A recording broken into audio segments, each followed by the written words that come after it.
So yun nga guys, in this video ay ituturo ko naman sa inyo kung paano nga ba natin bayaran yung mga bills natin sa ating China Bank credit cards using GCash mobile application.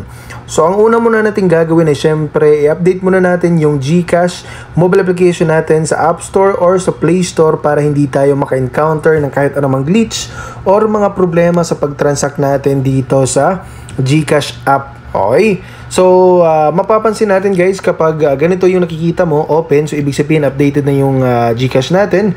Pero kapag update, so pindutin mo lang yun para mag-update. So, ganun. So, pindutin natin tong open para ma-redirect tayo ngayon sa dashboard ni GCash. At ang pipiliin natin ay itong bills. Okay, itong pang-apat. I-select natin yung bills. At dito, sa ibaba ng electric utilities, piliin natin yung credit cards. Okay, so dito bandang baba guys, hanapin lang natin tong China Bank credit card. So ayan guys, so select natin yung amount na ibabayad natin dito.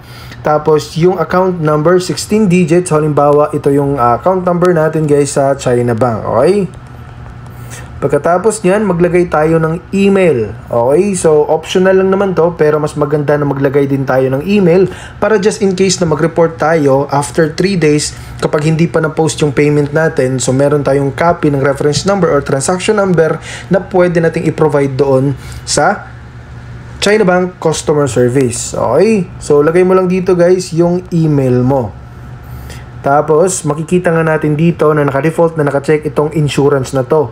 So, uncheck mo lang yan dahil kapag naka-check yan, merong automatic na idadagdag doon sa babayaran mo na 9.20 pesos which is hindi rin naman natin yan magagamit.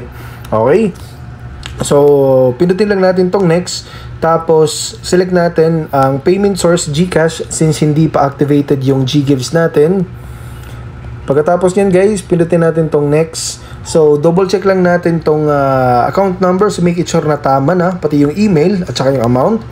Tapos, may karagdagang 10 pesos na service fee, a total of 1,010 pesos yung babayaran natin dito para sa ating China Bank credit card.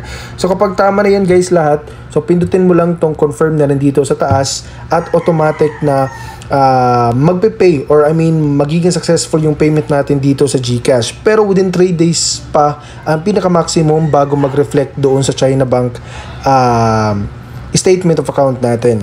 Okay, so after 3 days kapag hindi pa nag-reflect, pwede natin i-contact directly yung China Bank Customer Service. Okay, so hindi na natin pang kailangang i-contact yung taga GCash kasi after ng payment natin dito, magiging successful na ito agad.